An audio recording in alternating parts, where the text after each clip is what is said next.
Ever get that feeling after a game where something just doesn't sit right? Like you're watching a slow-motion train wreck that everybody could have seen coming, except the people in charge? That's exactly what happened in Cleveland this week. Because after that brutal loss to the Vikings, the Browns coaching staff made a decision that has the entire city shaking its head. They benched Shedeur Sanders, their most talented quarterback, and handed the reins to rookie Dillon Gabriel. And let me tell you, it did not go well.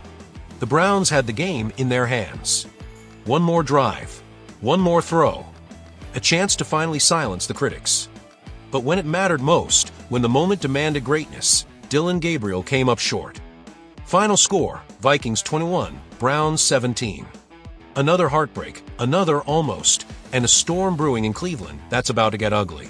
Tired of boring phone cases? Here's your chance. My Etsy shop is packed with exclusive designs that let you show off your team pride in style. And the best part, you'll unlock discounts when you hit favorite, more savings when you add to cart, and even surprise discounts on your second purchase. Don't wait. Click the link in the description and grab your favorite now. Now, here's where it gets real. Cleveland insider Mary Kay Cabot didn't hold back. She straight up called out the coaching staff, saying, and I quote, "You don't bench your most talented quarterback to protect feelings. That's sabotage, plain and simple." And she wasn't wrong. Mary Kay has been covering this franchise for decades. When she speaks like that, it's not random. It's because she's hearing things from deep inside those locker rooms and meeting rooms. She knows when something isn't right, and you could feel it on the field. Dillon Gabriel looked hesitant. 5-yard checkdowns, constant rollouts, no confidence to push the ball downfield. It was like watching someone play not to lose, instead of playing to win. Sure, those little dump-offs might work for a while, but defenses aren't stupid. You give them 2 or 3 games, they'll figure you out. And when that happens, the safe play becomes a reason you can't move the chains. Let's be real, Gabriel's debut as a starter was the football equivalent of ordering plain chicken at a 5-star restaurant. Technically fine, but nobody's satisfied. Even fans trying to be positive couldn't ignore it. The comments online said it all. Can Dillon Gabriel even throw more than 10 yards? At least he played okay. Not enough to keep Shedeur Sanders off the field. That's the tone across social media right now. It's frustration mixed with disbelief. Because the truth is, everyone, and I mean everyone, knows Shedeur Sanders gives this team their best shot. Fans know it. Analysts know it. Probably half the locker room knows it. Everyone except, apparently, Kevin Stefanski and his staff. And Mary Kay Cabot? She took that quiet frustration and said it out loud. That's why her words hit so hard. Because she didn't just criticize a player, she exposed a decision that reeks of politics, ego, and fear. Now, I'm not here to dump on Dillon Gabriel. He's young. He's talented in his own right. But Cleveland isn't a franchise that has the luxury of waiting years for development. This is a city that's been starving for competent quarterback play since forever. And now that they finally have someone like Shedeur, a guy with poise, leadership, and proven ability under pressure, they're letting him rot on the bench. For what? To protect someone's confidence. You can't build a winning culture by hiding your best weapon. Think about Shedeur Sanders for a second. This is a guy who handled national spotlight pressure every single week at Colorado. He was coached by his father, Dillon Sanders, one of the most competitive men on planet Earth, and he delivered. Time after time. Fourth-quarter comebacks, tight window throws, all with the entire sports world watching. And now we're supposed to believe that guy can't handle a starting job in Cleveland? Come on. This isn't just about talent. It's about identity. Right now, the Browns look lost. They look like a team afraid to make the tough call. And the longer they hesitate, the worse it's going to get. Because fan patience is running thin, and every game that ends like this, every missed opportunity, every almost, adds fuel to the fire. And here's the thing no one in that front office wants to admit. The chants are coming. You know it, I know it, everyone in that stadium knows it. Shedeur, Shedeur, Shedeur. Once those start echoing through Cleveland, there's no going back. Even analysts overseas are chiming in. Tony G recently said on air, the Browns don't even know who their starting quarterback is. That's how messy it's gotten. The confusion isn't just inside the organization, it's visible from the outside. It's embarrassing for a franchise that's supposed to be turning the corner. And while all this is happening, Dillon Gabriel is out there looking over his shoulder, trying to play safe, trying not to make mistakes, and that's the problem. The NFL doesn't reward safe. It rewards bold. It rewards quarterbacks who take over games, not manage them. That's who Shedeur Sanders is. That's who he's always been. So yeah, Mary Kay's words weren't just harsh, they were a reality check. And if the Browns don't listen, this season could spiral faster than anyone expects. Because this isn't about one bad game anymore. It's about direction. It's about leadership. And right now, this coaching staff looks like it's steering in the wrong direction. The clock is ticking in Cleveland. Not if, but when. When does Shedeur Sanders finally get his shot? Because at this point, the only people who don't seem ready are the ones making the decisions. You know, I've been thinking about this a lot lately. Watching these games, reading the reactions, hearing what's being said behind the scenes, and I've come to a realization. Call me crazy if you want, but I don't think this quarterback situation in Cleveland is about performance anymore. Not entirely anyway. I think the decision about who was going to lead this team under center was made long before the season even started. I think the coaching staff, Kevin Stefanski and company, made up their minds months ago that Dillon Gabriel was going to be their guy. Maybe it was because he looked sharper in practice, maybe because he fit the offensive scheme on paper, maybe they just believed they could mold him into something special. But whatever the reason was, they went all in. And now they're pot committed. Because here's the truth, if they admit they might have gotten it wrong, that opens up an entirely different conversation about judgment, evaluation, and leadership. It means admitting they misread the room. And no coaching staff wants to do that, especially one under pressure to prove they can develop talent at the most important position in football. So instead, we're watching this long, slow, frustrating process where Dillon Gabriel does just enough to keep his job, but not enough to convince anyone, fans, analysts, or even his own teammates that he's the long-term answer. And the fans? They're done with it. They're tired. One comment after last week's loss summed it up perfectly. Can Dillon Gabriel throw more than 5 to 10 yards? Brutal? Yeah, but also fair. Because that's exactly what everyone was thinking while they watched that game. The deep ball wasn't there. The anticipation throws weren't there. The big, momentum-shifting plays that define great quarterbacks? Nowhere to be seen. Everything was checkdowns and safe throws. And in this league, that doesn't cut it. See, defenses in the NFL aren't stupid. Once they get film on you, they adjust. And now that they've seen what Dillon Gabriel looks like as a starter, they're going to start scheming to expose every weakness. They'll crowd the line of scrimmage, take away the easy dump-offs to running backs, press the receivers, and dare him to throw into tight windows or take deep shots.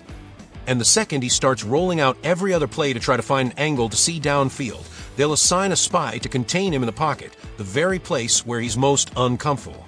That's when it all unravels.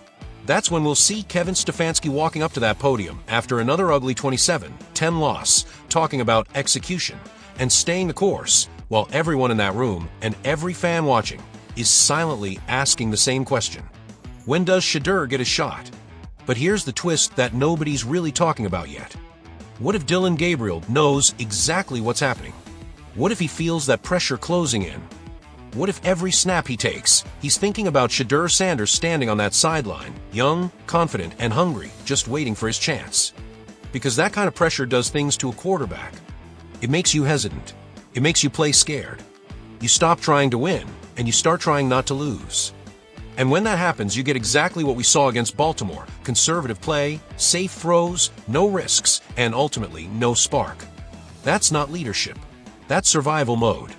Meanwhile, Shedeur Sanders is waiting in the wings, laser-focused and preparing for the moment he knows is coming. You can tell he's built for this. He's not the type to complain or pout about sitting. He's studying. He's learning. He's mastering the offense so that when his moment finally comes, he's not coming in just to manage games, he's coming in to take them over. This kid was labeled the most pro-ready quarterback in his draft class for a reason. He's got that mix of discipline, composure, and swagger that makes coaches trust him and defenses fear him. And that's exactly why this whole situation feels wrong for Cleveland. Because every single week that goes by with Shedeur sitting on the bench is a week of lost growth. A week of missed chemistry with his receivers. A week of valuable in-game experience that could shape him into the franchise quarterback this team desperately needs. And that's not just a minor setback, That's a serious mistake if he really is as talented as everyone says. You're not just delaying a player's development. You're delaying your entire franchise's future. So here's the question, what happens next? Do the Browns ride this out another few weeks, hoping Dillon Gabriel suddenly figures out how to push the ball downfield? Or do they finally admit what's been clear for weeks now, that they made the wrong call and let the kid play? Because when respected insiders like Mary Kay Cabot come out and say Dillon couldn't finish the job, that's not background noise. That's a flare shot into the sky. That's the media signaling that the patience has officially run out. The honeymoon is over. And the fallout after the game? That was something else entirely. The second that final whistle blew, social media exploded. Fans went nuclear. Every post, every comment section, every discussion thread was the same story. Cleveland has a quarterback problem, and it's not the one sitting on the bench. One post that went viral said, Dillon Gabriel is terrible. Shedeur Sanders is the best quarterback on this roster, and it's not even close. Thousands of likes. Hundreds of shares. Whole conversations built around that one sentiment. Even people trying to defend Dillon couldn't do it convincingly. The best anyone could say was, at least he didn't play terrible. But that was always followed by, yeah, but not well enough to keep Shedeur on the sideline. That's not support, that's resignation. That's the fan base admitting they know what needs to happen. And when the fans turn like that, it's only a matter of time before the organization follows. Because here's what happens next, the analysts start joining in. Former players, scouts, people who understand the game on a deeper level. And once they start echoing what the fans are already saying, the noise becomes impossible to ignore. It's no longer just Twitter chatter. It's legitimate football conversation. The check-down criticism is fair. The passing chart doesn't lie. When every completion is within 5 yards of the line of scrimmage, you don't have an NFL offense. You have a college-style, safety-first, watered-down version of what this league demands. And defenses will eat that alive. They already are. And yes, we need to talk about the height issue. Because it matters. When you can't consistently see over your offensive line, you're not just missing open receivers, you're missing entire windows of opportunity. That half second of hesitation turns into sacks, turnovers, and stalled drives. It's not Dillon's fault he's not 6 feet 4 inches. But it's the coaching staff's responsibility to recognize when physical limitations are affecting performance. Then there's the deeper issue, the perception that Cleveland is protecting Dillon for the wrong reasons. Fans are starting to believe the organization is more concerned with saving face than winning games. They drafted Shedeur Sanders knowing exactly what he could be, and now they're keeping him on the bench while trotting out a quarterback who looks overwhelmed, hesitant, and limited. Some people say it's about contract structures. Others say it's about Kevin Stefanski's pride, trying to prove he can make anyone succeed in his system. But whatever the reason is, it's creating tension, and it's eroding trust between the team and its supporters. But here's where I'll give Browns fans credit. Despite all the frustration, there's still hope. Because Shedeur Sanders isn't just hype. He's real. This is a quarterback who's been tested, who's faced pressure that most players never experience. Think about it, playing for your father, Dillon Sanders, at Colorado, under the microscope of national attention, with critics waiting for you to fail every single week. And still, Shedeur delivered. He faced some of the best defenses in college football, carried a rebuilding program on his back, and kept showing up week after week, no matter how tough it got. That's not just talent, that's resilience. And that's why Browns fans deserve to see him play. After everything they've endured, Baker Mayfield's highs and lows, the Deshaun Watson injuries, the endless quarterback carousel, they've earned the right to see hope on that field again. Because that's what Shedeur represents. Hope, potential, a future worth believing in. But every week he spends on the bench feels like wasted time. Let's be honest, Cleveland's not making a deep playoff run this season. Not with the offense looking like this. So why not give Shedeur the reps now? Let him learn. Let him take the hits. Let him grow into the job. Because if you wait until you're mathematically eliminated, you've already thrown away another year of his development. When your fans are united in wanting a change, when respected insiders are questioning your decision-making, when every post-game presser turns into an interrogation about your quarterback, something's got to give. And honestly, I feel for Dillon Gabriel. He didn't ask to be the scapegoat. He didn't ask to be thrown into a situation where every incomplete pass becomes breaking news. But this is where we are, and every safe, conservative outing just adds more fuel to the fire. If Cleveland had started Shedeur Sanders from day one, there wouldn't even be a controversy. Dillon would be the reliable backup, the veteran voice in the locker room. But instead, they created a ticking time bomb. Because now every drive, every missed read, every failed third down brings us closer to the inevitable, the switch. And here's what I think is coming, and you can hold me to this. Cleveland will give Dillon Gabriel maybe one, maybe two more starts. If the same problems persist, the short throws, the hesitation, the lack of impact, they'll have no choice but to hand the keys to Shedeur Sanders. The pressure will simply become too great, the noise too loud, the frustration too public. And when that happens, when Shedeur finally steps onto that field, that's when we'll see what this team is really made of. Because make no mistake, Cleveland isn't missing talent. They've got weapons. They've got defense.